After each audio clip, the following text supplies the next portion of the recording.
morning and happy Sunday. For those of you that are new, welcome. And for those of you that are returning, welcome back to the Torque and Thrust Talk Show, episode number 23, Mentor or Gatekeeper. My name is Bill, and I've been an airline pilot for the past 7 years. I hold 5 FAA type ratings, and I'm apologies, everybody. Let me just get this up and running.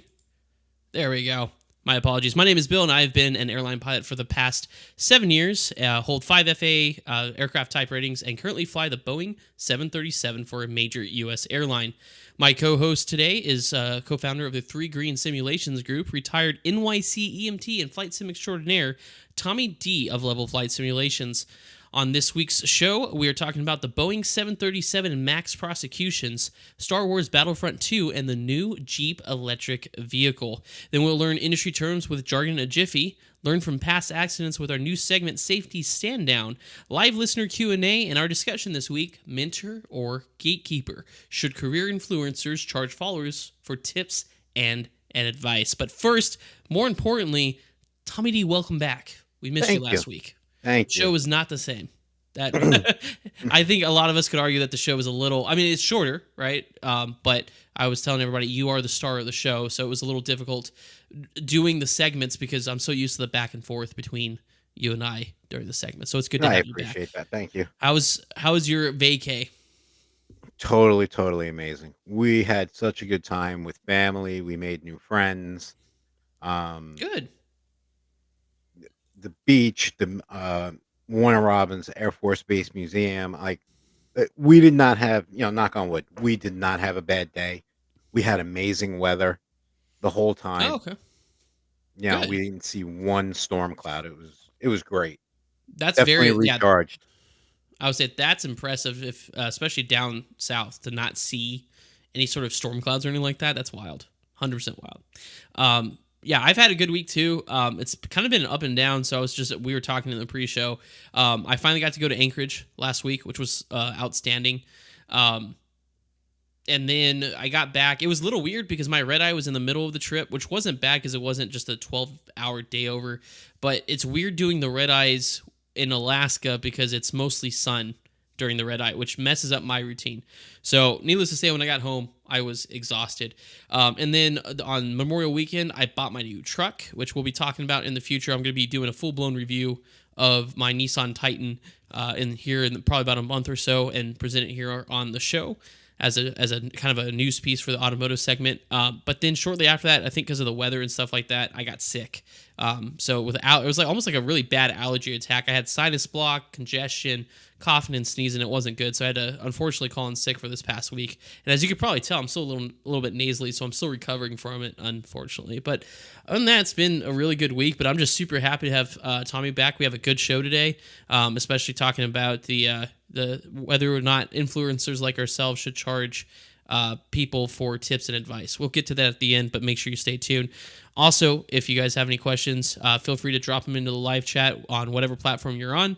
We'll be getting to them about 45 minutes into the show during our live listener Q&A. So if you're chatting there and we're not responding, we're not being rude. We see your comments. It's just we have a specific segment for that. Okay, so with that, I will start off today with some aviation news.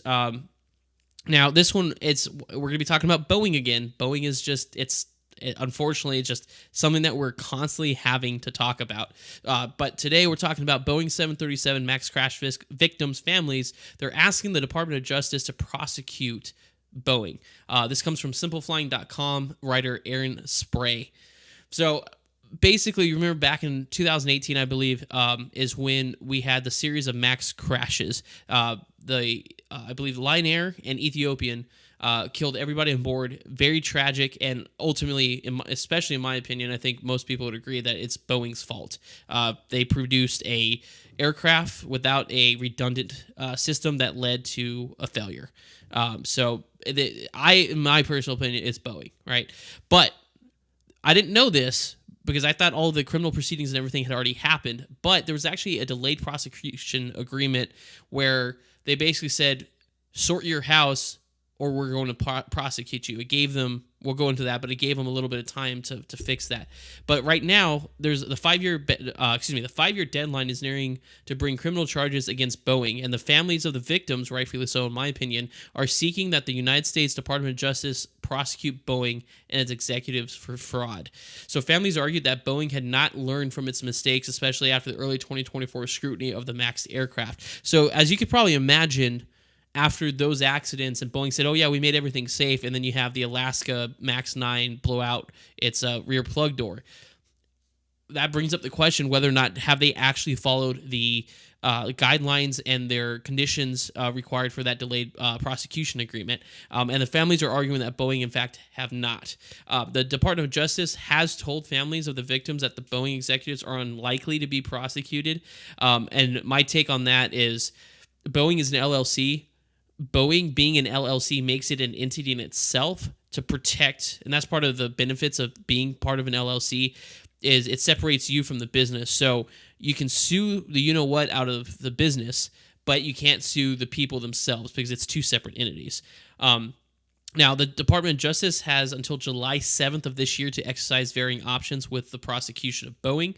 Now, keep in mind, there are some options, if you would, that the DOJ can pursue. So this includes extending the length of the existing delayed prosecution agreement, a plea deal with Boeing, or go to trial are the options. So they could extend it saying, hey, you guys have some more time to fix this. They could do a plea deal like, okay, if you plead guilty to these counts of fraud, this is what we can do for you. Or go to trial to see, a classic trial to see whether or not they're guilty or not.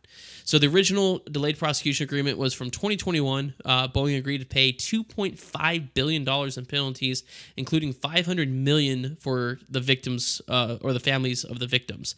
Now, in April, the Department of Justice announced that Boeing had not met its obligations to eliminate fraud in its operations, breaching the 2021 deferred prosecution agreement. So it's not only the families, the DOJ has found that Boeing has not been in compliance with the DPA. So I'm going to bring in Tommy in this here in a couple seconds here to kind of talk about this. But my viewpoint is if Boeing, and this sucks, I am a Boeing fan, but if Boeing is blatantly not complied with the DPA, right, which is basically the DOJ saying, hey, fix this and we won't prosecute you. The fact, if they're blatantly not doing that, why are they going to defer prosecution further is my thing. And once we get Tommy back here, we will be able to ask him his opinion on it in terms of the non-flying or the non-aviation public. But in my personal opinion, that's something that should have been taken care of quite a while ago. I'm surprised that it took them this long to be like, hey, you guys didn't do this. Largely because, it's something that should have already been done. So if it's one of those things, like, it shouldn't be another slap on the hand. If Boeing isn't doing what it's supposed to be doing, it needs to be prosecuted. They need to take them to court, whether it be trial or a plea deal, but they've already tried the DPA and it's not working. Let's see if we can get Tommy D on this. Tommy D, there you are. So waiting for you to, I kept saying we're going to bring you back, waiting for you to turn on your camera before we switch. That's why I was waiting. I really thought it was my mic that I had muted. Nope. Yeah, no, I was sitting there. I was like, is he going to come back on or not? So what do you think? So in 2021, there was a delayed prosecution agreement from Boeing or for Boeing. It says, fix your fraud. We ain't going to prosecute you, right? In my opinion, a little more leeway than what should have been given. Now the DOJ and the families of the victims have found that they haven't eliminated fraud and they haven't done what they were supposed to per the agreement of the delayed prosecution agreement. Do you think the DOJ should prosecute for I do. In 2018? You already got your chance. Now, Spider-Man says everybody got one. Boeing, you got your one. Now it's time to put up. Now the DOJ needs to launch a full investigation. Yep. Start putting names on paper. Start issuing warrants. Well, and let's get this going.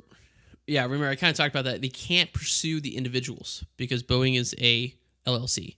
LLCs makes the company and the people who run them separate entities. Right. You can't pursue. Well, they're still going to need the warrants for the paperwork and stuff. Because Boeing is just not going to hand over. So everything's going to have to be subpoenaed and stuff like that. Well, it also depends if it's federal because they are regulated by the FAA and the NTSB, and so all that documents may have already been doing it. But I see what you're saying. Yeah, I agree. I think even though I'm a huge Boeing fan, and I would hate to see what this prosecution does to airlines, right, because of deliveries and stuff. But it's one of those things that's like I felt like they gave them a honest chance, which I don't think honestly a DPA back when it happened that was a lot of leeway to begin with. But now they're not looking to prosecute necessarily. It's maybe extend the delayed prosecution agreement. It's like just you got to do Hmm. something about it. There at some point, slapping them on the wrist is obviously not doing the trick. Right. As much as I hate as an airline pilot, and I know this would affect the industry because the Boeing 737 is a workhorse for us in terms of deliveries and stuff for new aircraft. I know it's going to affect it, but Boeing needs to be held accountable because if they keep getting slapped on the wrist and that's all they're doing, and like fines, okay, yeah, that's fine, but like people are buying Boeings left and right, so that's just monetary. There needs to be something happening to change to let them know that they're not above the law, in Right, my and then opinion. I don't have the education enough to see what the DOJ can do as far as um, coming after an LLC. It'd be something I would have to look into since Yeah, so no, person and I'll double. A might be responsible for this issue, but they can't go after him criminally because he's covered by that LLC agreement Yeah, I'm or just gonna double the check real laws. quick. Yeah, because there's got to be a way that they can prosecute. And does it go because Boeing's publicly traded, so they do have a board of directors. You Yeah, but know, and that's the thing. I'm pretty sure it is an LLC. It'd be stupid if it wasn't an LLC. But that's limited liability. That's what limited hmm liability corporation. So, in a sense, yeah, you could argue that part of it was the culture and stuff. But the point of an LLC is it protects you civilly, if that makes sense. So they can't sue you. And like they said, the likelihood that they probably won't prosecute the Boeing executives either because of that separation. Which is, I mean, that's the purpose of LLC. That's exactly why that right? form of corporation It's exists. the root thing is you asked my opinion about extending. Nah, it's Yeah, I time don't think for they. prosecutions to start. Yeah, I don't. I really hope the DOJ doesn't extend the DPA on Boeing, just because we've given them 5 years. That's the deadline. We've given them since 2018. Well, this was in 21, so I guess 3 years, right? The hmm DPA was in 3 years to fix their issues, sort their house, um, and they haven't. And I don't know if it's a what it is, but it almost feels like it's a blatant disregard for what they were supposed to be doing. It's like Boeing was like, okay, yeah, we'll fix Right, it, and like then didn't do it. that massive corporation attitude of this will just go away. Yeah, or we'll sweep it on the rug type of people forget about it, waiting for the next bad news, which unfortunately that's how airlines media works. It's just we're waiting for another airline. Not all the time. I shouldn't say that all the time, but like when we're getting bad press, we need somebody else to get bad press to get the press off our back type of deal. And I kind of feel that's kind of what Boeing was trying to do is Hoping like, for. well, yeah, they'll forget about it in 3 years. And I hate to tell you, the victims of the families that you killed because of their negligence on the initial 737 Max design, they're not going to forget. I would never forget that. Man, I would never stop if one of my family members was on those a Max Oh yeah, they would aircraft. be. I would definitely be on a crusade with that one. Yeah, so it's just one of the things I agree with you. The next steps are either by July 7th is the deadline of this year, July 7th, either enter a plea deal, be like, all right, if you say you're guilty to these counts of fraud, this is what we can work out, or take them to trial. I agree, I do not think that they should extend the delayed prosecution agreement. I think Boeing has had ample enough time to figure out and sort their house, and they haven't. And I Wow. hate to say that as much of a Boeing fan as I am, we got to hold them accountable. We can't just be like, well, it's Boeing. They can do whatever they want because that's how the Max accidents occurred in the first place. Was hmm that lack of oversight and FAA oversight because they were Boeing, right? Yeah, it is Well, time. And and even if the house has to be completely clean from the top down, so be it. yeah. Y- Which You is know, happening, it's happening in the industry. I'm not going to go into it because I don't have the article and the exact info. But American Airlines just fired I think it was their chief financial, their CFO. They got rid of one of their higher ups because of and I kind of understand because remember I told you one of the things I'd never understood about American Airlines and AAG while I worked for them is their financial strategy. Mm. And one of like, for example, we were running at 70% our flight load during pandemic, the summer of the pandemic, not flight load, but like our flight schedule, rather than throttling it way back to save money during the so because we were flying empty flights. I remember countless times I was flying in empty 145 places, and I was like, why are we operating this flight? It wasn't an essential air route, so like why are we doing this? But they just did. That's something I'll probably talk about in the future because that's something that's unraveling at the American side. Is their financials are just kind of all over the A place, and mess. also I just a mess. Yeah, and also the same thing with there's a an email going around, or I guess a screenshot of something sent to the flight attendant union for American Airlines. Apparently, they just came out of negotiations again at an impasse. So the email said basically we're sending out strike booklets to you all. You guys need to be prepared to strike because right now they're in, I think, super cool down. Wow. They got 30 days to do the super cool down, and then or the cool down, and then the last week or two of the 30 days they'll go into super negotiations or super cool down, which is one last ditch effort to try to get them to agree on something. And then from there, if they can't, then the mediation board has the ability to release the group to strike or to self-help. Which self-help is not just striking, that's the most notable one, but there's other things outside of that they can do, like slow downs and stuff like that as Yeah, well. job The actions and stuff like that. When I yeah, was the union key, in New York, we called them job actions because that's exactly technically, what we call them. Yeah, yeah, they're we job weren't actions. allowed to strike. Yeah, well, same thing with us. So then that's the big thing too. Right now is we're not allowed during negotiations. We're not. It's status quo. We're not allowed to do anything outside of that.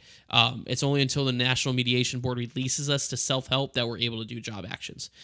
So that's just there's a lot of aviation news on the horizon that we're going to kind of keep our thumb on to try to maybe talk about it in the future. But Future. like Yeah. I said, I don't have those articles right in front of me. Those are things I just saw this morning on my phone as I was getting up and getting ready for the show. So we'll talk about those in the future.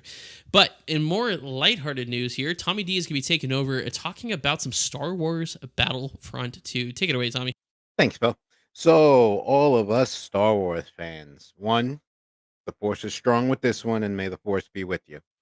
The one major update that I do have, and this happened when I'm off. So, if you guys already heard, please excuse me and just humor me for a minute. I'm still trying to play catch up because I assure you, when I was on vacation, I was on vacation. So, Battlefront 2. Now, we all heard about that classic release where they put all the games together 2 months ago that turned out to be a total flop. The servers were a mess and everything. Be that as it may, I'm sure EA is trying to fix that issue still. I didn't really want to delve too deep into that aspect of it, but the actual classic Battlefront 2 for Star Wars has now become free to everybody, and it is now cross-platform. So those of us who enjoy a good lightsaber battle, there's over 25 map and hero appearances and updates, legendary appearances. Ray, Finn, Kylo Ren are in it. Um, that were inspired more towards the Rise of Skywalker movie that was released. It does come with a minimum. This is available on Steam, and it's also available on the Xbox app, which I know for a fact because I was looking at it just before I tuned in. And Bill and I were pre-showing. Uh, the graphics are looking great. I can assure you, probably by 6 or 7 o'clock tonight, I'm gonna have it. All you have to do is you have to make up an EA uh, account. When mine, everything goes to level flight simulations. And those of you who's game with me know my gamer name on like Modern Warfare, a couple other games we play is always going to be a bad decision. And the graphics are not really that crazy.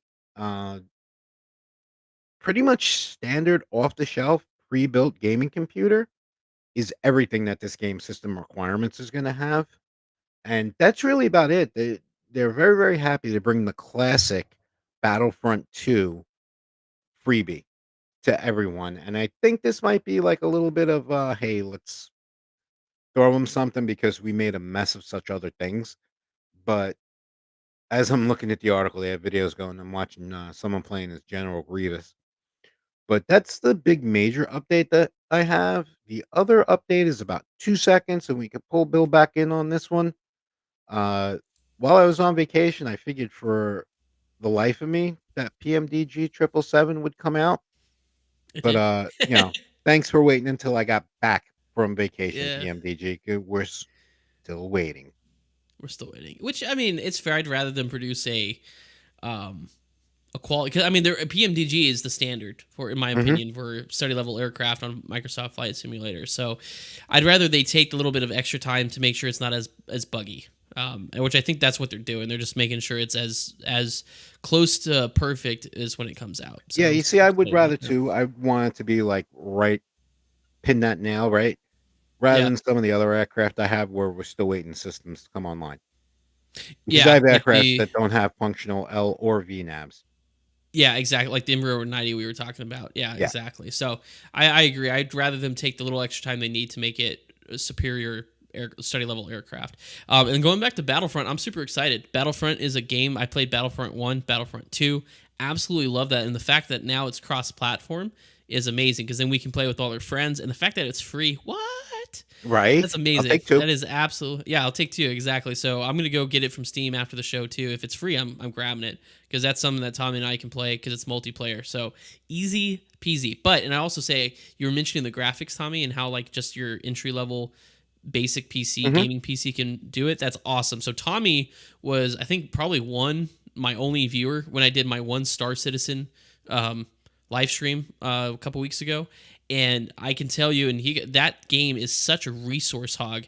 And Tommy was telling me, he's like, yeah, I was restarting my router and like, closing and opening the app. It was super stuttery. It's like, that wasn't you, dude. That was me. That game, and I don't have an entry level PC. Mine's pretty souped up, and it was struggling to run that game in a smooth frame rate. And I Yeah, have that yet to that one see hit your it GPU and was your CPU really hard. it did, and I couldn't figure out. And the thing is, I played it prior to that offline, so I didn't have multiple windows and stuff up to try to minimize the CPU and RAM usage. It still was having issues. So, and I've been looking online all over the place if there was a way to optimize it, but the problem is the game is in alpha still, or it Ah, might be in okay. beta. It's still being rolled out, so optimization is something that they have to work on. So I think they're still working on basically the bones of the game, Mhm. and then they're gonna work on optimization, because it's an awesome game. Like the concept's amazing. The fact that I could literally shoot across this large, it's not an infinite map, but it's a large open map, truly open map, not like what's the other one I was, Starfield. Starfield. It's not like Starfield. It's truly open map. But the problem is a media. I wouldn't say mine's high level in terms of my PC in terms of graphics and stuff, but it's not basic. But the fact that that was struggling to do that is Mhm. an indication of something that I think needs to change for Star Citizen. But the good thing with Battlefront is that you can run it off your basic PC, which is phenomenal. Absolutely love it. Super excited to get it. I'll get it, and hopefully we can play sometime this week before I go back to work, Tommy. Maybe we'll make that a stream. We'll see. Yeah, We'll give that later in the we'll give week that a shot. 'cause, I work days for the next couple weeks. Yeah, sorry. Yeah, I don't. I may do some solo streams, or I got some games in there that I usually do for solo stuff when Tommy's not able to game. But with that, thanks Tommy for the gaming update. We'll keep you guys up to date on any further developments with the Star Wars Battlefront 2 or anything like that, because that's what the segment's for. But for now, we'll go on to our short automotive segment. Today, we like to talk about future cars and such, and so it's important. I've talked about it a lot that EVs are important. We also talked about whether or not they're truly going green. We talked about that on our episode, sustainable practice, or going green, sustainable practice, or publicity. That was a couple episodes ago. I think it was episode 19. But with that being said, one of the main things I've always said is that the electrical vehicle market here in the United States is inaccessible to the average U.S. citizen. And what I mean is financially. EVs are so expensive. Where Teslas are upwards of 60, more expensive than my truck, $70,000. The Ford Lightning is, which is an electric truck, is $90,000. And you got some other ones kind of coming in the market. The most affordable one right now is the Nissan Leaf. Which is MSRP, I think, around like 30 to 35. And it's a good car from what I understand from Nissan. I haven't driven one, but that's the most affordable one out there. And there's other ones like, I think Chevy, Silverado, is going to EV. They have like the Volt. They also have the Equinox EV and stuff like that. But once again, like I was talking about with my truck last week, you're not getting as much bang for the buck. I think the Nissan Leaf is still the best one out there in terms of affordability. But with that being said, I was looking through Motor Trend yesterday and I saw this article from Kristen Lee, and it kind of caught my attention because Jeep says that they have a $25,000 electric Jeep coming very soon.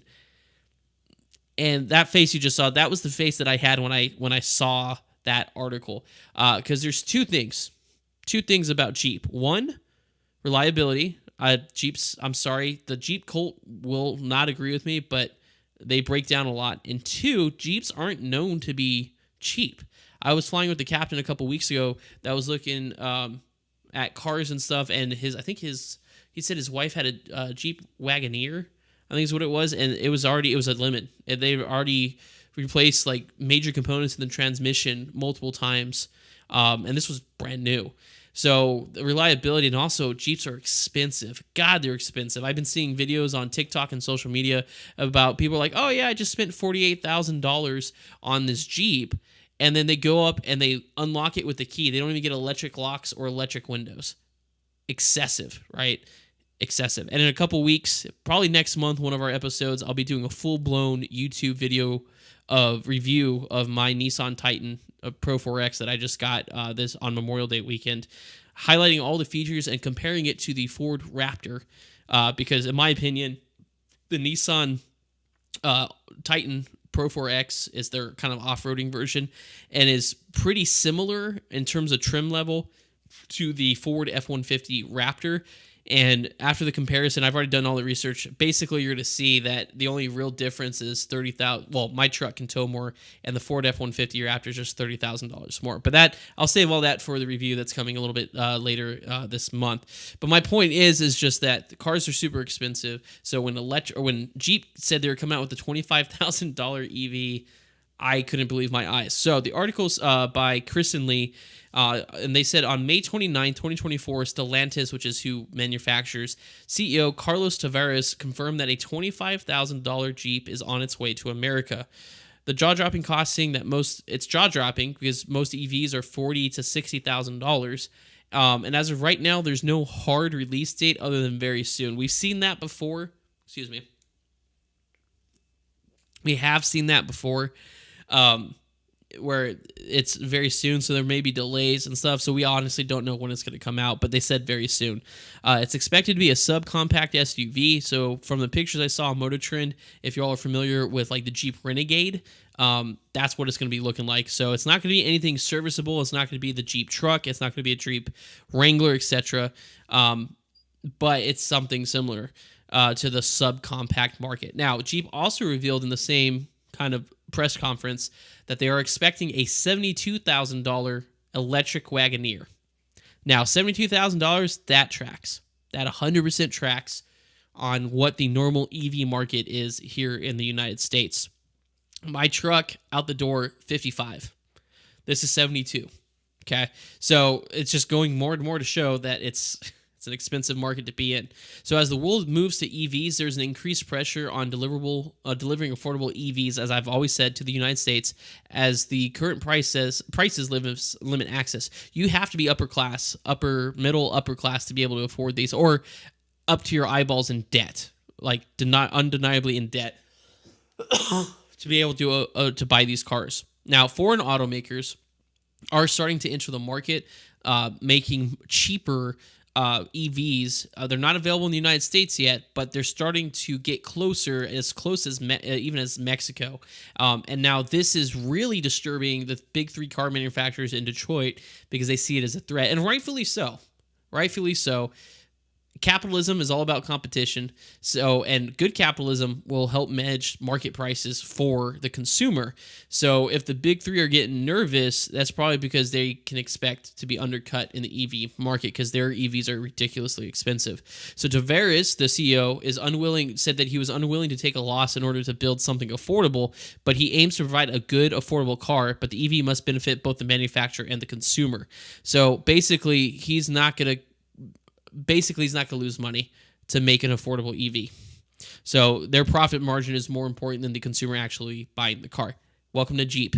Worries that are there are worries that the upcoming Kia EV3 will undercut the new Jeep EV with Tesla, and I'm sorry, worries. There are worries that the upcoming Kia EV3 will undercut the new Jeep EV, so at less than $25,000. And then once again, Tesla has been falling behind on its promise to produce a reasonably affordable EV as well. So it's one of those things that's like everybody keeps promising these affordable cars in the EV market, and then they never deliver. I'm going to bring in Tommy on that because we've been talking cars literally all week because of my truck and stuff like that. What do you think? Should the big three in Detroit be nervous? I don't think so. Why not? So EV is definitely the future, but Mm-hmm. I don't. It's not going to be overnight. I think Detroit's going to have a well adapted plan. Everyone that's still in Detroit's going to have a well mapped plan to move forward with progress before it actually happens. I mean, we're But looking at a very but let me long, ask you a slow process. question though. Let me ask you a question though. Do you think they're going to lower the prices though? No, no, So, but nobody's. that's There's going to be no but price lowering.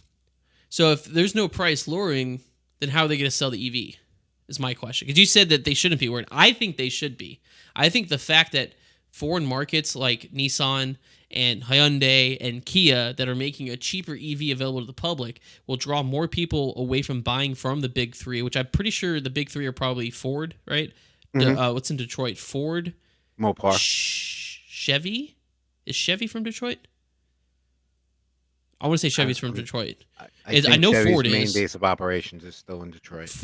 Ford, GMC, and I think Chevy, I think are the big three that they're referring to, but the big car companies.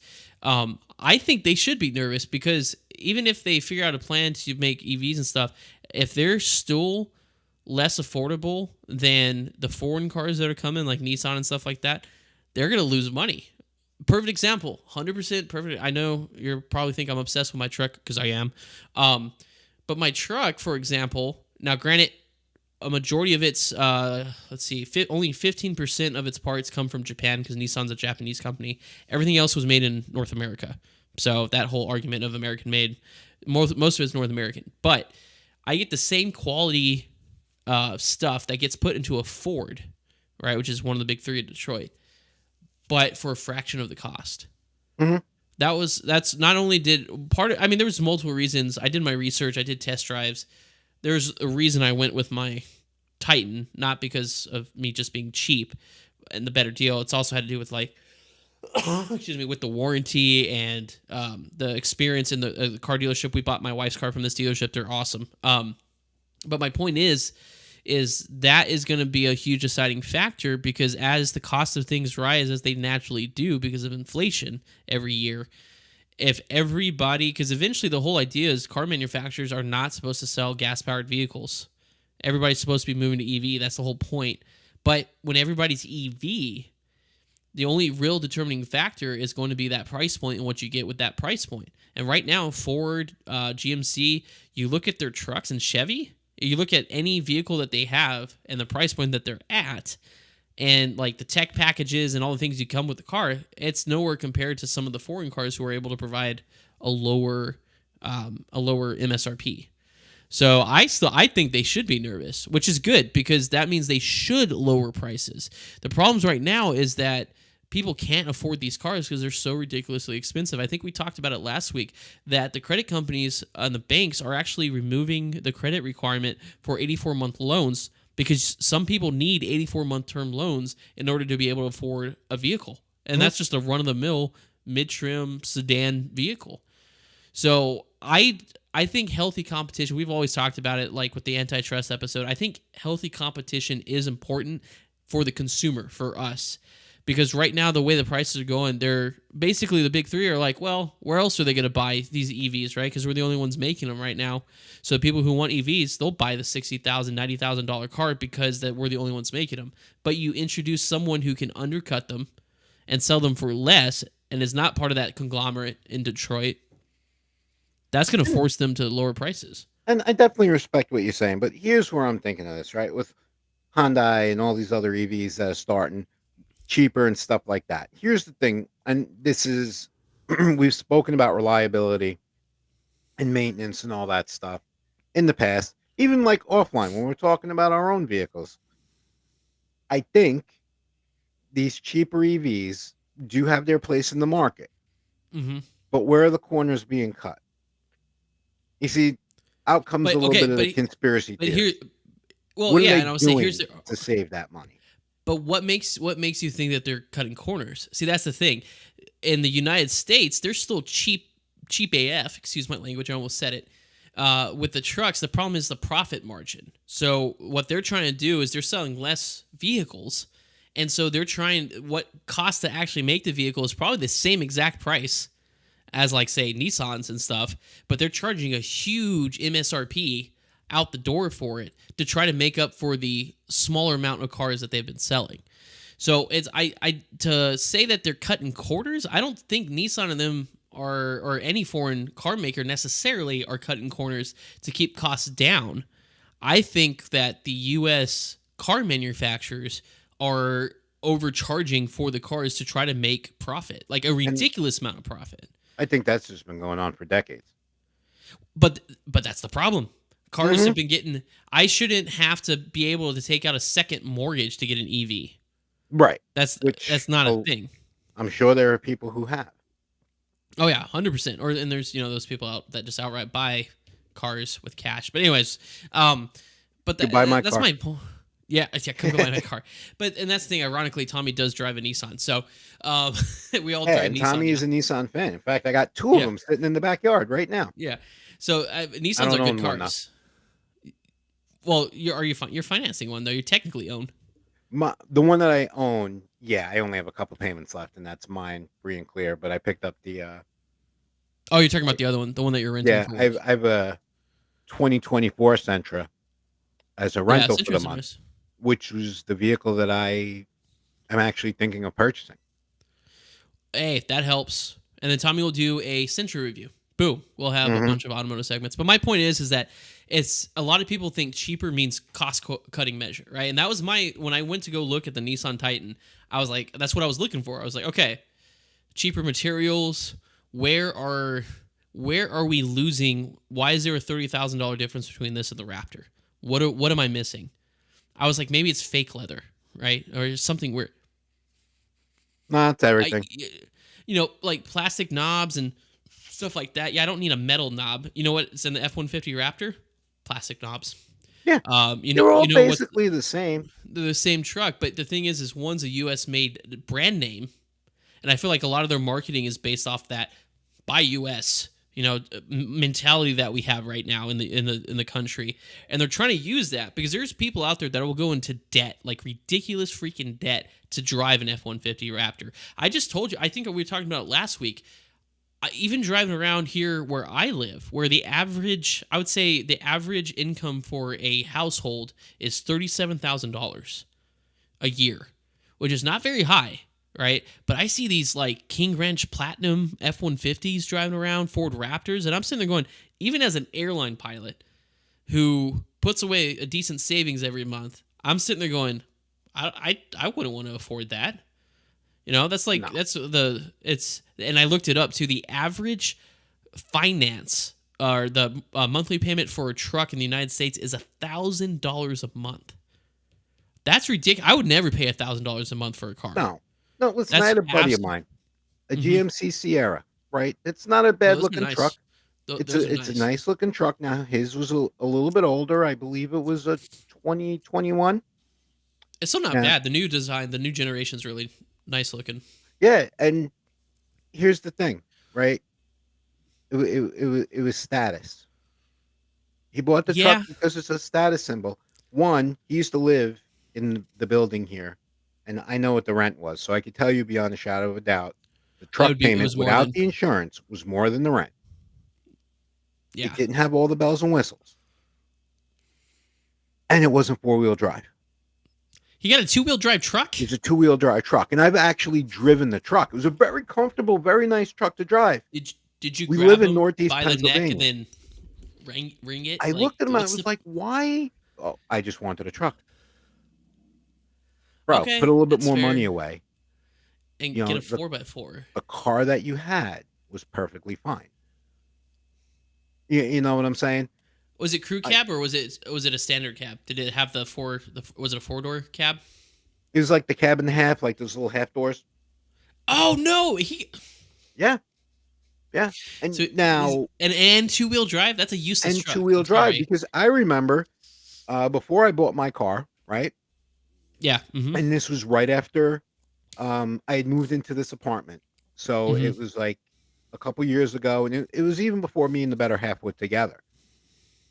I would throw him gas money, and that was my ride back and forth to work. We worked the same tour, right? Was it okay? Does he have a V8 in the Sierra? Yeah, and do you know Is how it many naturally times? aspirated? Yep. Do you know? Okay. And do you know how many times we drove home almost sideways because the rear wheels would just kick out in the snow?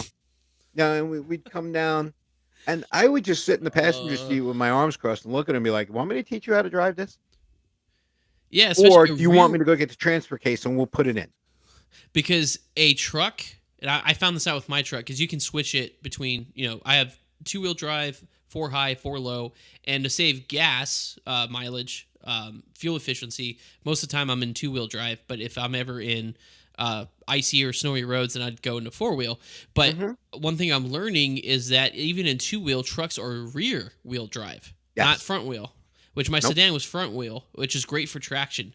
But in the winter, that's gonna suck. But that's why I go 4-wheel. But yeah, if it's rear wheel drive in icy conditions, that's how you spin out. Those are the trucks and the vehicles that go around in circles because all the traction is and spinning is In the behind you. rear. Yeah, Yeah, and that'll be the exactly. difference from your right front tire spinning or your right rear tire spinning. Yeah, You're gonna kick out the nose. You're gonna kick out the tail. you got the rear. Yeah, exactly. Yeah, and I can understand that, but because I was talking to our salesman for our car, because they always come out first with the non-credit rates, and I keep forgetting this. I forgot that you don't need technically a credit check to be able to get a car, but they bring you out like 54-month loans at 12% interest, Right. and it's like holy crap. I was like, no, go run that with my credit, and they're like, are you sure? I'm like, yeah, I don't like. Why wouldn't we run it without credit? And that's when it clicked. There's people out there that don't one have good credit and don't care that they're about ready to spend $1,000 because the 54 month for my truck was like $900 a month, and I was like, no, screw that. We're gonna cut that in half. I ain't paying that. Yeah, absolutely. Um, There is no so reason to go into a poorhouse for a over a truck, you vehicle. don't, or Absolutely even a not. house like you. No. We always say this: you don't want to be house rich, you don't want to be car rich, you just want to be you want to even it out. For example, and I told my car salesman this: we wouldn't be here if because he was like, "You're coming from a Chevy Cruze to a Nissan Titan. That's kind of a big jump. Are you sure?" And I said, "I am aware. I did the research. I know what this is going to cost. I know reasonably what to expect in terms of a monthly payment on my truck." He goes, "Okay." He's like, "I just want to make sure because there's people that come in here and have no idea. They're like, I want zero down, $400 a month, and my credit score is like 350, Yeah. and they're just Yeah. like, Yeah. That's okay, not we can happening. we can see what we can do." Like that's not how it works. Right. And then in Um, the meantime, when you think they're running the numbers for you, they're actually out back having a cigarette, wasting about 5 minutes, and then come in and be yeah, like, well, it depends "Yeah, this is depends what on the we can do." dealership. Our dealership, the Nissan I work with, is awesome. Though that's part of the reason we went back because they were so awesome during my when we bought my wife's SUV from there, her Rogue. So we went back, and that was during the pandemic when we bought hers. So I was worried that since they had more stock and they weren't desperately trying to sell vehicles, that it would be a different experience, but it wasn't. I mean, we did have to wait a little bit to get here back from the bank, and that's because there were so many people on Memorial Day there buying cars. But it was a one-time back and forth. Because they brought out the non-credit check numbers. I said, no, this is what I'm looking to put down. This is the target monthly payment. And they said, okay, we're going to try to get as close as we can. I said, okay, cool. So they came back, and that's including the bed truck cover too. I had them throw that in there too, so I didn't have to outright pay for it. And so they came back once and they said, we can do your down payment, but the payment's going to be a little bit higher by, I think it was by like $20, which is fine because when I negotiate for a car, I don't just outright say this is all I can put down. This is the maximum budget. I always start low and then work up if I need to. So I was already below, and we're still below budget on the truck. The final deal that we got, and the guy was hilarious. He was like, "You're losing this dealership so much money on this deal. Like all the salesmen that overheard the bank call, they said they couldn't believe the deal that we got in the car. And I said, sorry, but not sorry. That's why I'm here. Right. I'm here Listen, to you're get a getting good your deal. commission anyway. You're getting Yeah, your commission exactly. on the sales price that's on the paper when you drove that truck away Yep. And six like I and a said, half hours later. they were very good to us. No pressure, high pressure sales, which I've experienced with my first car buying experience. Absolutely awesome experience. And I told them, I said, you'll probably when it's time to get my wife a new SUV, we'll be back because it's just an awesome buying experience. Yeah, Through the them, same which thing is with the amazing. Nissan dealer here. I already have a It's just phenomenal. salesperson. Hmm. So when I do decide to seriously pursue that Yeah. 24 Sentra, they we've had a It, very extensive conversation while yeah. my current car is getting its oil changed. Yeah, it's no nonsense. It's just very straightforward. But I Right. I don't digress. want the Sorry, headache. we kind of went on a tangent, but that was a good discussion. Tommy thinks that it won't cause that they shouldn't worry, and I I don't do think think so. maybe we could probably discuss that in the future. Have a whole actual discussion segment about that because that's something that we can break down and kind of talk about. Because there's a lot Hmm. of we can use your recent knowledge with the economics course that you just took in college, Yes. and we can just talk about and use our car knowledge to try to kind of talk about that as well. So that's something exciting that we could probably talk about in the future. But without running too long, now we're moving to our favorite segment of the show, Jargon in a Jiffy. Now, Jargon in a Jiffy, if you're new to the show, Jargon in a Jiffy is basically Tommy takes a word from his career past and current career, or current career, I should say, and I take some from the airline industry, and we tell each other what the word or acronym is. We use it in a sentence, and then it's up to the other host to try to guess what it means. The whole purpose of this segment is to introduce you to some of the intimidating, well, sometimes they can sound intimidating, terminology and verbiage that we use in our career field, so that way it's a little less intimidating. So, Tommy, up to you. Toss of a coin. Paper, scissors, rock, however you want to do it. Would you like to go first, or would you like me to go first? No, I would like you to go first. Because mentally I'm still pretty much on Hilton Head Island. Okay, which is fine because I actually thought through this sentence. The past two episodes, my sentences were absolute garbage and almost it was terrible. And I think you might get this one pretty off right off the bat. So my word is lasso, LAHSO, lasso.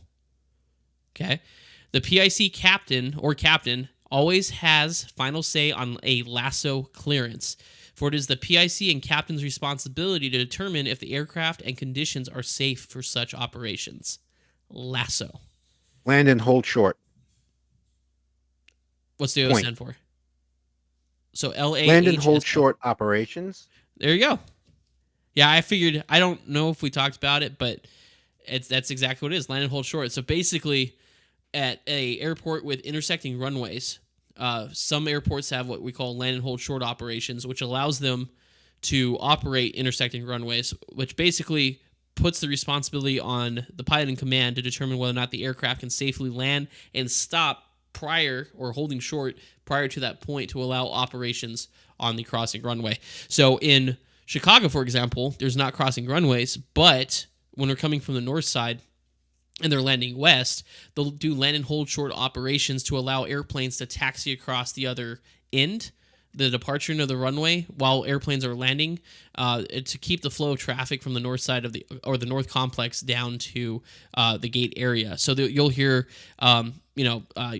American 4848, clear land and hold short, or clear land runway 27, hold short of Victor Victor. And Victor Victor is that taxiway. So we know it's still weird taxiing across the runway while an airplane's landing. But if they accept that clearance, we know they're going to stop before that taxiway to allow us to cross. Now, it is up to the pilot in command there's a variety of things. There's like a table in our manuals that shows us for our current class of airplanes and the given conditions. There's a set of conditions that have to be met. So, for example, I'm trying to, this isn't going to be all of them. I'm just trying to remember them off the top of my head. No tailwind. I think it's more than 3. I think it's no tailwind. It has to be a dry runway. There can't be any reports of wind shear or anything like that affecting the area. And also the landing distance has to be able to support it. We have a specific landing distance table for that and stuff like that. So there's a lot to, and we can't accept, I want to say we can't accept a land and hold short clearance below 1,000 feet. It has to be prior to 1,000 feet. Right, because Which at makes 1,000 sense. feet, with the exception of something happening and you need to go toga to go around, You're Well, pretty it's just much 1,000 well, feet. You're there. and realistically, below 1,000 feet, we're also not supposed to talk on the radio. So that's why sometimes you'll hear us click, like they'll give us something. Sometimes their traffic controls say, American blah blah blah. You don't have to respond, but there was a flock of birds at 500 feet on final, and you'll hear the double click. That's us keying the mic twice to let them know we heard them. The only other times that we would talk to them below 1,000 feet is for landing clearance or any safety critical stuff. So like landing clearances, going around, stuff like that. But generally speaking, below 1,000 feet, we're not supposed to be on the radio either. So.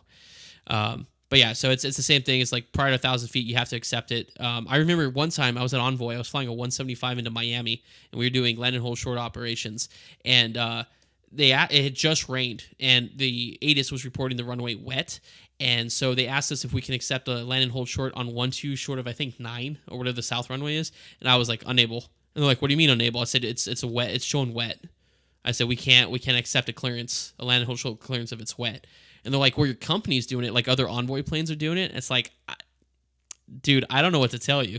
Our manual says that we can't do it. And sure enough, we landed. And so instead of having us hold short, they had the traffic landing on runway 9 holding short, another Envoy 175 who accepted the clearance when they shouldn't have. It's the land and hold short is specifically says, I know it says dry runway. Has to be a dry runway. Can't have any tailwind. Can't have any sort of wind shear in either.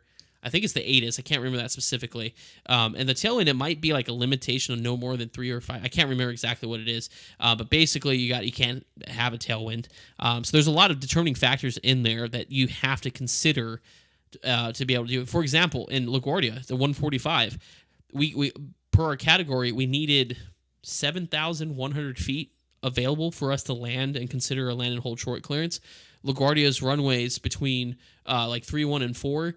It didn't have that. It was shorter than that. So we legally could not accept land and hold short clearances. Tower asked us, are you anticipating being off before runway 4? Or once we touch down, they're like, hey, are you going to be able to get off before 4? And you'd be like, yeah, we can do it. It was understood that if it was safe to do so, we would try to hold short of that runway if we couldn't roll through. If we were going to roll through, we would tell them on the radio, say, hey, this is Envoy such and such. We're going to be rolling through the intersection. So they know not to launch an airplane across. So there were kind of unspoken rules, especially in LaGuardia, especially in a 145. If you can't land and hold short on like 6,000 feet of runway, you're doing something wrong. Probably should have gone around. But so it's just stuff like that legally you have to be aware of. But anyway, so that was Lasso. Good job, Tommy. Right on the numbers. Your turn. What is your jargon? So you're going to get this one pretty easy, but it was something that I haven't seen in a long time. I actually saw it was on vacation.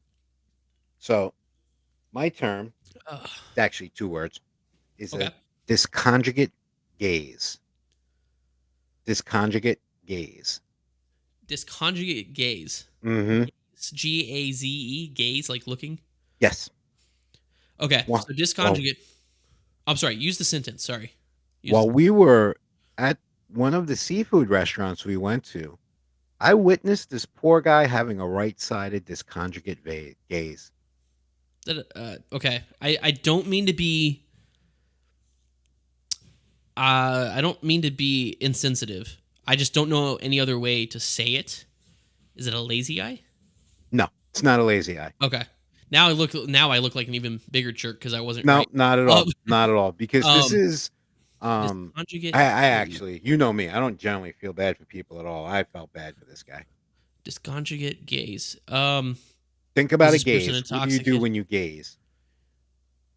Right, you just kind of. Yeah. So is that like a almost like a incoherent state? Mm-hmm. Keep coming. Okay. So you got it. It's one side or another. So they're gazing out. They're not gazing ahead. They're gazing either left or right, almost to the point you can't see their eyeballs. What? Yeah. I've never heard it. Okay. I'm stumped. Okay. So it has nothing to do with like being intoxicated, right? Like when the eyes wiggle. No. Going back and forth when you're doing the eye test. Nope. Right. It has nothing to do with like the DUI check or anything like that. No. Okay. Then I don't know. That was gonna be my guess. Was because like when they're checking your pupils when they're doing the eye test. Yeah. And your pupils will wiggle back and forth. Yeah, the pupillary response and stuff like that for DUI checkpoints. Disconjugate gaze is uh, a sign that we see Mm-hmm. that is a massive hemorrhagic stroke.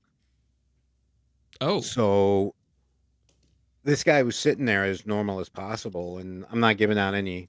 This is what I observed as I was eating an appetizer. yeah. And oh, by the way, the guys for fire rescue that were down there, like 37 thumbs up, man. You guys were in there. I couldn't even clock how quick they got there for this guy, but he was Okay. gazing very hard to the right. And Okay. as the pressure in your brain increases Mm-hmm. from basically a hemorrhagic stroke, is that you're bleeding in your brain. So it's Okay. So causing the guy pressure, was it's actively crushing the having brain. Yeah, and a it just stroke. yeah, massive, Holy crap. massive stroke. So it just And forces your eyes one way or the other. yeah, and basically what happens is he was gazing to the right.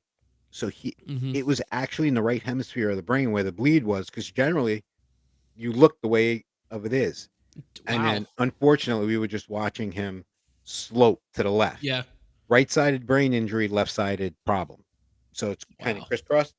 Yeah. And yeah, and I was like, I'm gonna use that next Sunday. And Kim just looks at me. She was like, you are horrible. I'm like, Yeah. no, Show it's a show learning portion. show some empathy, Tommy D. Yeah, right. So yeah. No. Okay. That's good. I learned something new. Let's see. Sorry, I just got. I mentioned earlier my mother-in-law's coming over during the show. My wife. It just popped up on my iPad. My wife just texted me that my mother-in-law got lost on the way to the on the way to our Wow. house. That's right. I just got Uh. a text and I didn't even realize the Oh. better half left to go to the grocery store. Oh, okay. Yeah, so that's why I paused there for a second as I was looking and I saw it pop up above my notes and I just that's funny. All right. It's GPS, it's a modern thing. Anyway, so that is jargon and Jeffrey. Definitely learned something new. I did not realize that was a thing with strokes, to be completely honest. So that's something I definitely Only learned something new hemorrhagic today. though. It won't happen during ischemic. And there's a Okay, but fancy word. Ischemic is just a blood clot. That's all it is. yeah, well, which is good too, because I mean, in my field, obviously, I can't administer anything um, medically during a medical emergency, but it's good to know that if that's a symptom, I could be like, hey, hold on, this person might be Hmm. having a stroke, or not. I can't say it, but give it to our on-call physician on the ground and said, hey, this specific thing is happening, and to cue them to be like, okay, this might be an issue. So. All right. Up next, we're going to talk about safety stand down, and we're going to keep Tommy up on the screen because it is more of a discussion too. We're talking about the United Airlines Flight 826 and Transworld Airlines Flight 266 midair collision over New York City. Now, I was telling Tommy this.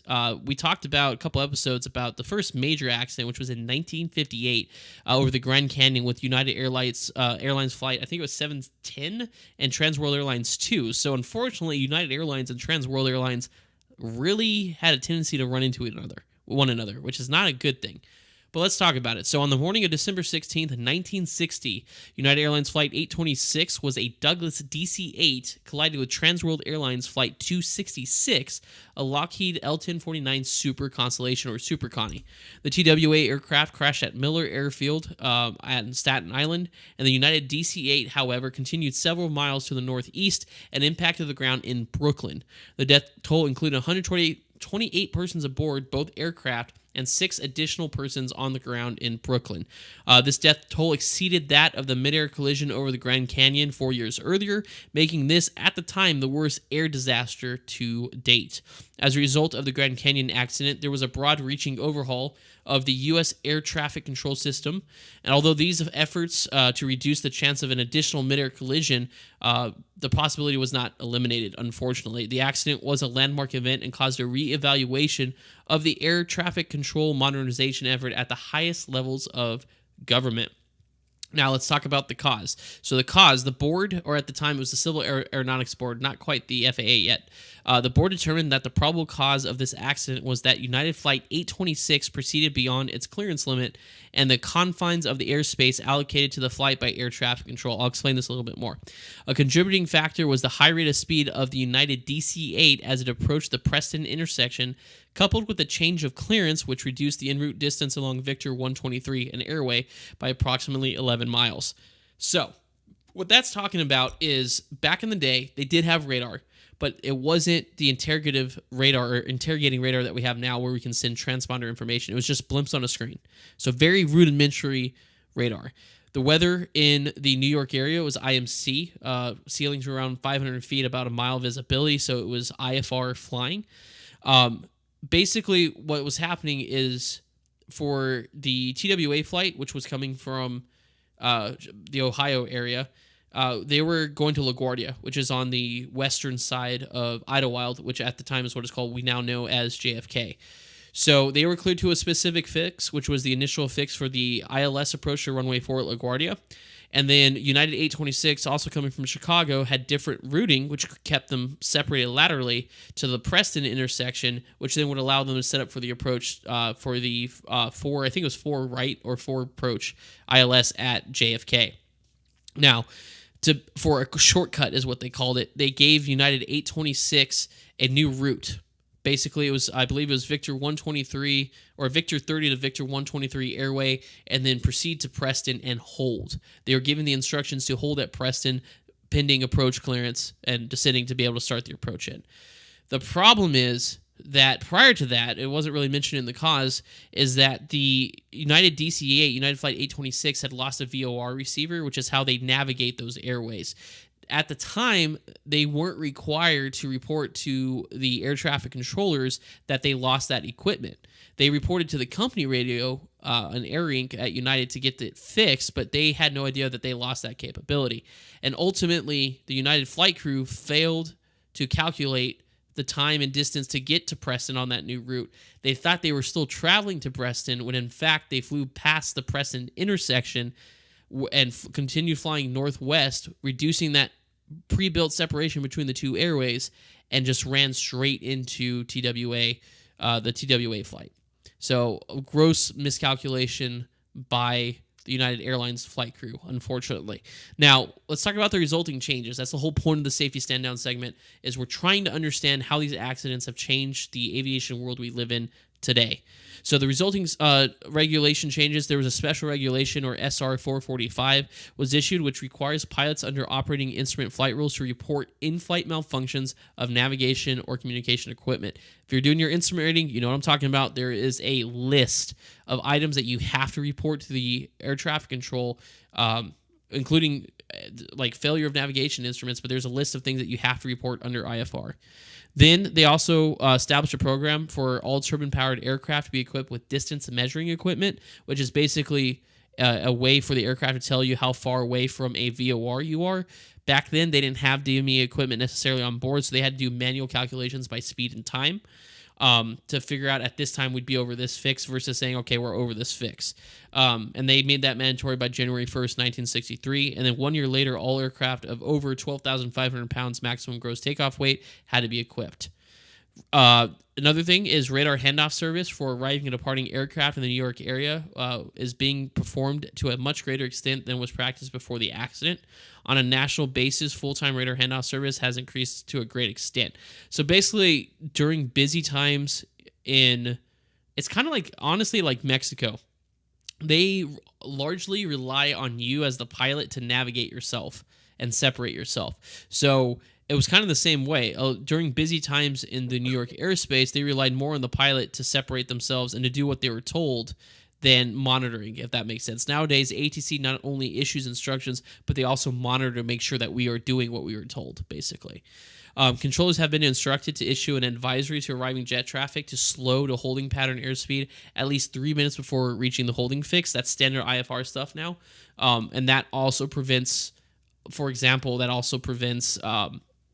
DC-8, if they had slowed, to give them a little more time for collision avoidance, and also that calculation. As a result of this accident, the Stroudsburg, Pennsylvania VOR, named Identification Signal SSB, had been changed to the Tonnersville VOR because of the potential confusion between Solberg VOR and Stroudsburg. So they changed the name of that navigational fix. And this is the one that I thought was interesting. The agency, or the FAA, had issued a speed rule which prohibits aircraft from exceeding 250 knots when within 30 nautical miles of a destination airport and below 10,000 feet, except where the safety requirement of tactical jets dictates a higher minimum speed, which then applies to these aircraft. So I've always wondered where the 250 knots below 10,000 rule came from. It came from this accident. It might have been a little more avoidable if the DC-8 had not been traveling so quickly. So now that requirement to slow to 250 is to help provide slower closure rates between aircraft if you have to separate them. That's why we have to fly 250 knots below 10,000 feet in the United States. I thought that was cool. I never knew the reason behind that, but that's because of this accident between United 826 and Transworld Airlines or TWA Flight 266. What do you think, Tommy? That was pretty cool. Did you know about that? I also no, it was a little bit before my time. Um, I always wondered where that rule came to. Like, why are we like even in the sim? Because on Bat Sim, as you know, we Mm-hmm. actually obey that rule. Yep. Some of us. Southwest, That is yeehaw. very interesting, though. Too. I'm gonna actually go back and look and see what happened in Brooklyn.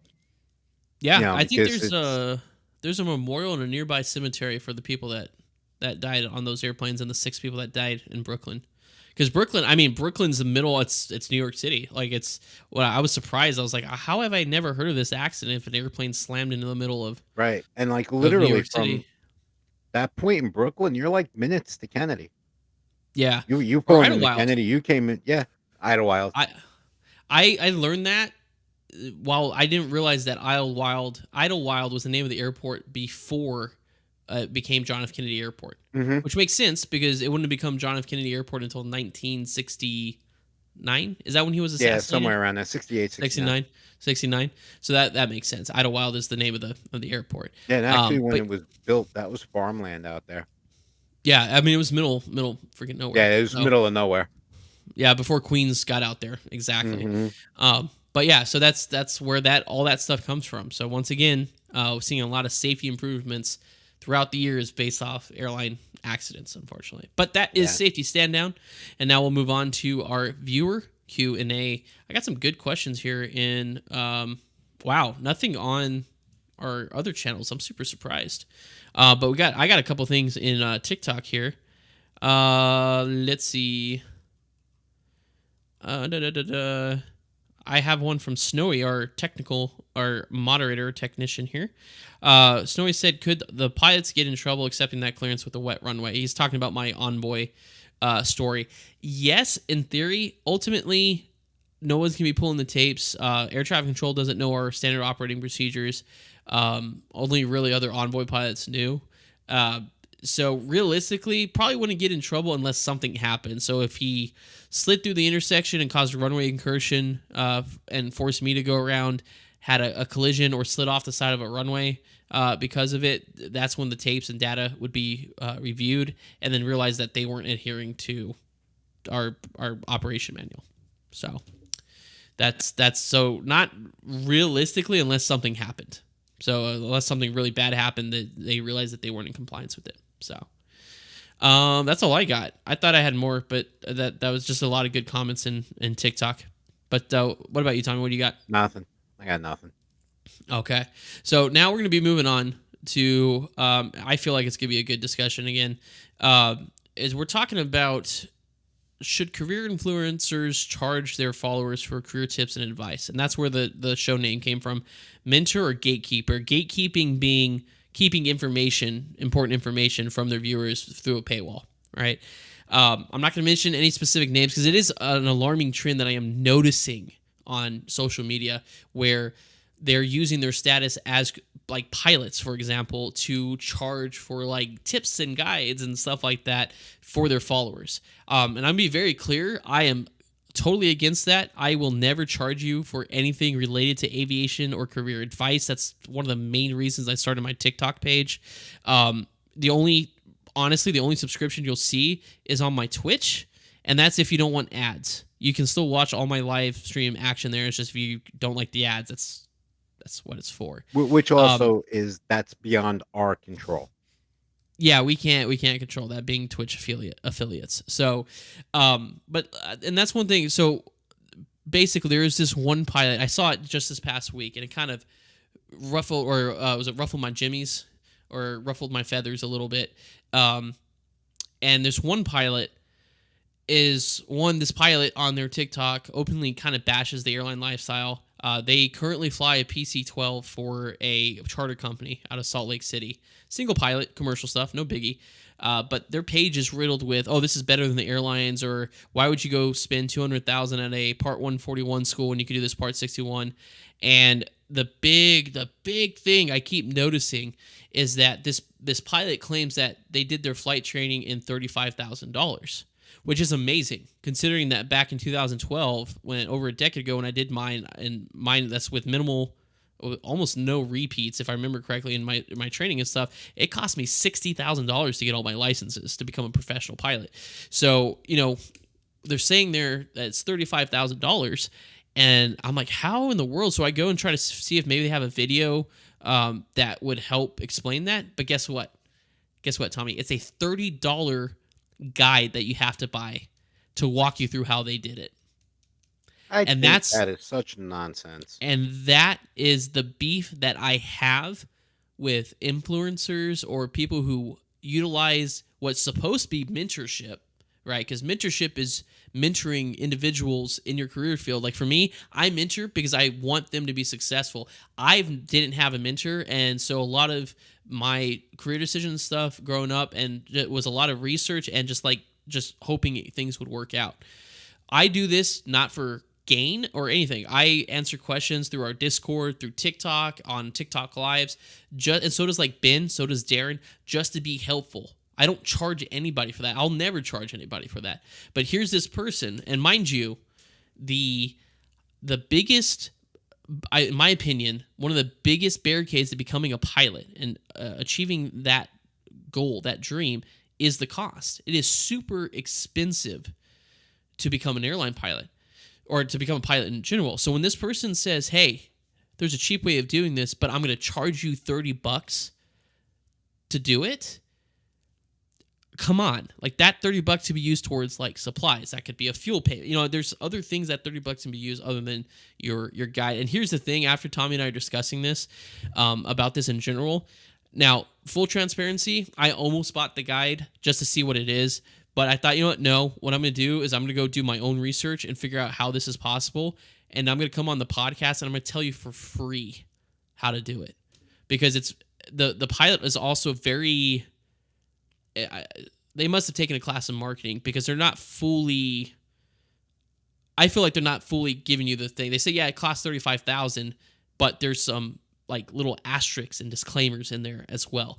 So stay tuned, because after Tom and I are done discussing about this in general, I'm going to tell you for free how to do it.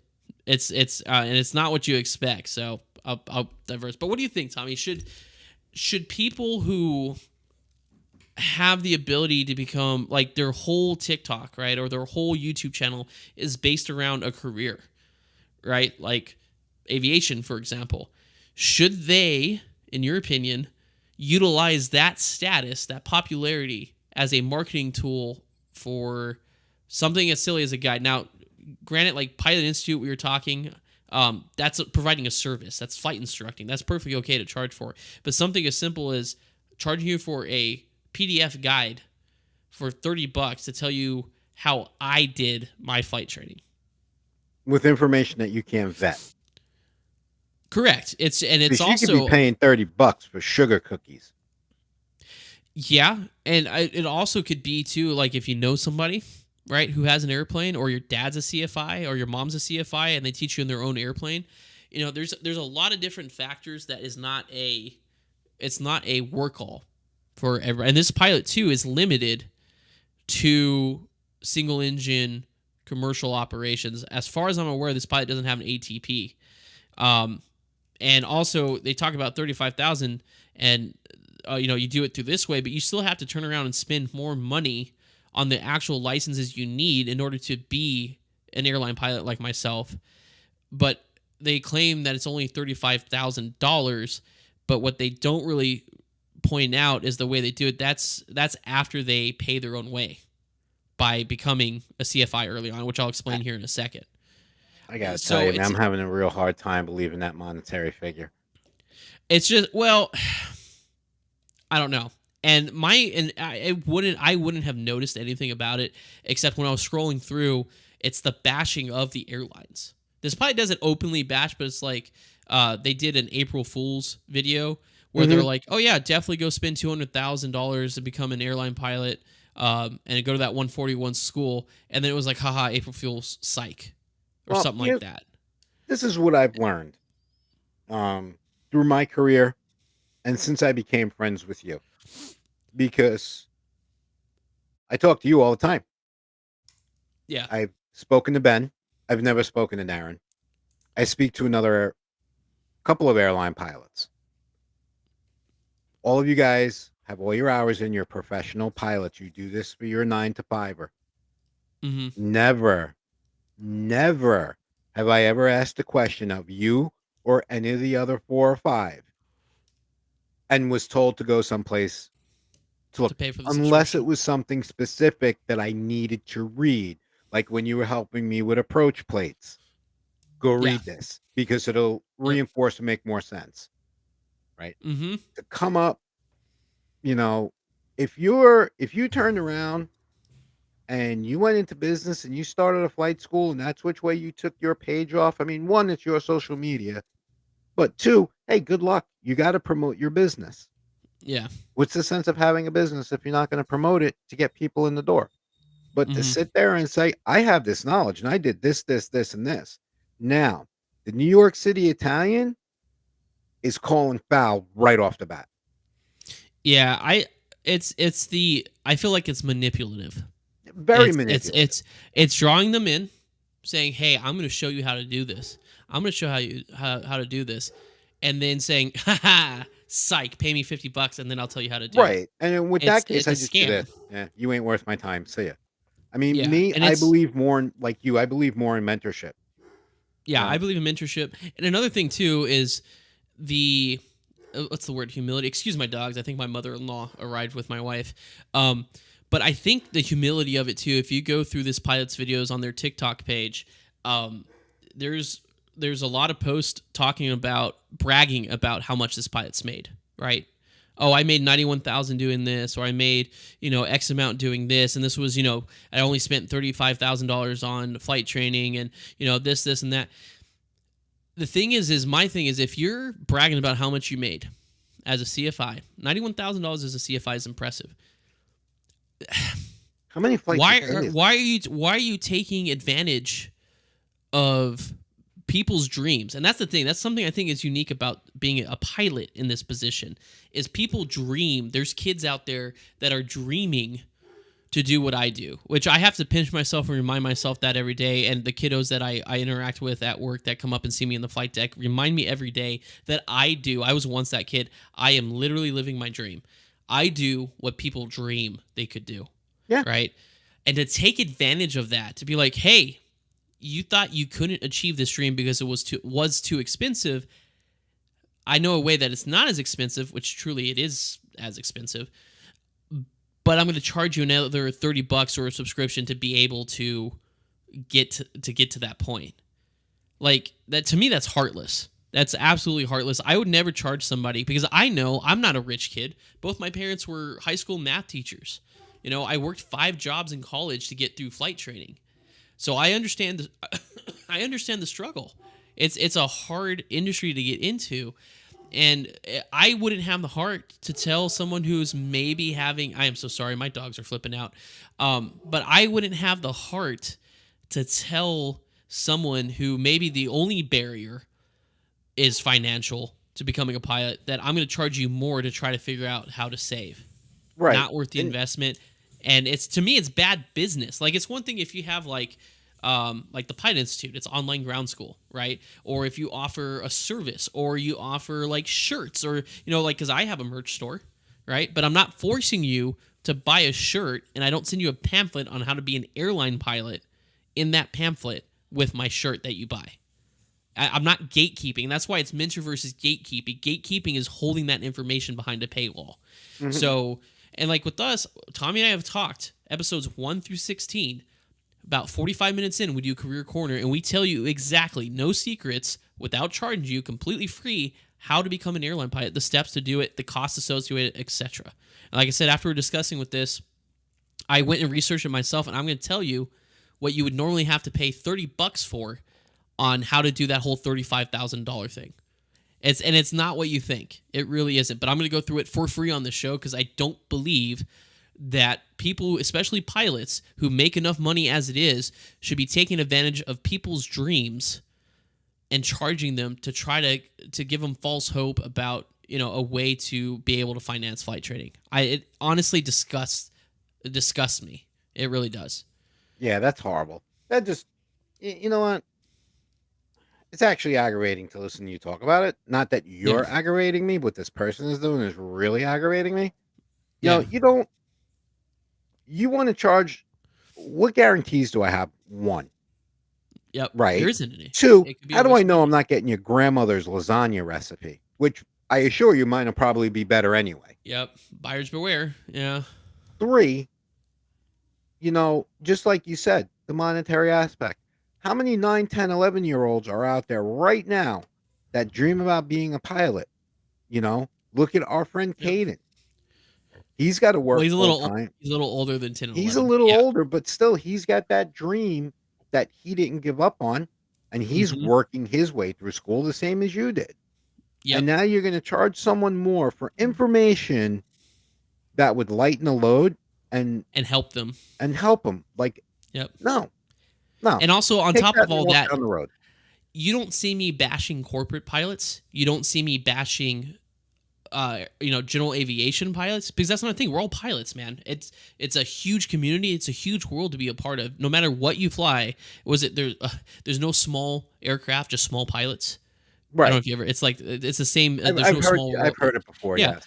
So, and the fact that this person actively bashes Part 141 and airlines on their page too, kind of is that also ruffled my feathers wrong Well, because you know you're what, too? basically you're telling them, hey, that's not a good lifestyle, which is not true. It's not for everybody, but it's not necessarily true. But you should do it this way, and then buy my $30 guide to do it. Right. And then here's the thing too. You want to bash airlines and stuff like that because it kind of reminded me I was live simming on TikTok and a Hmm. guy jumped in and he said, "I'm an airline pilot and this is the most boring thing in the world." Dude, you ain't an airline pilot. I have, you know, um spoken to how many pilots Hmm. over the time that you and I have been live on social media. I talk to you daily. Never once, A, did I hear a pilot call it boring. Yeah, no, Different, it's but not boring. And yep. then what I think is this individual who wants to charge 30, 40, $50 for this little pamphlet of how they did their training for 35 grand. I I got to tell you, I think It's they and couldn't make it in an airline. well, I don't even think it's that, but it's also limiting because this person, I don't know exactly what ratings they have, but they would still have to spend more money to get their ATP, their airline transport pilot, Which is what because the secondary is they might be using this as a to pay platform for to get something that like that. money. Yeah, exactly. Because So you know what? People who dream of becoming pilots don't have the friendship and the luxuries I have. right, and that's something our moderator put in our TikTok live chat. It's just there are multiple ways to get your license, and that specific person's way might not be possible somewhere else. Completely, I do a blanket. I try to cover all the bases, all the things you can do, and I talk about my experience, but it's not like this is how you do it. Speaking of which, before I run too long, let's talk about it. Okay, so for those of you that you guys may know who I'm talking about, I'm not specifically. There's multiple pilots out there on social media that utilize their status in the social media world to be able to charge people for products and stuff like that. I'm not talking about merch, but I'm talking, like I said, gatekeeping important information about becoming a pilot, and saving money and ways to save money and stuff like that. So I didn't buy the guide because I didn't want any sort of legal issues with this, but I did my research. It took me about 4 hours of research to do, but I'm going to tell you now on the show live for free how I think they did it and what's a reasonable way of doing it. So if you want to start off, go get your sports pilot's license. So it's not quite a private pilot's license. You're only able to fly light sport airplanes, like the Cessna Skycatcher, and it's VFR only. That's the only restriction. There's no such thing as an instrument rated or sport pilot. It costs about half of what it would to become a private pilot. So it's the most recent estimate I saw was about $6,000 versus $12,000 to become a full fledged or a PPL pilot.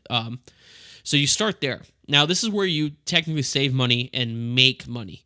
So to become a certified flight instructor for sports aircraft, so you can only teach people to get their sport license, a CFIS.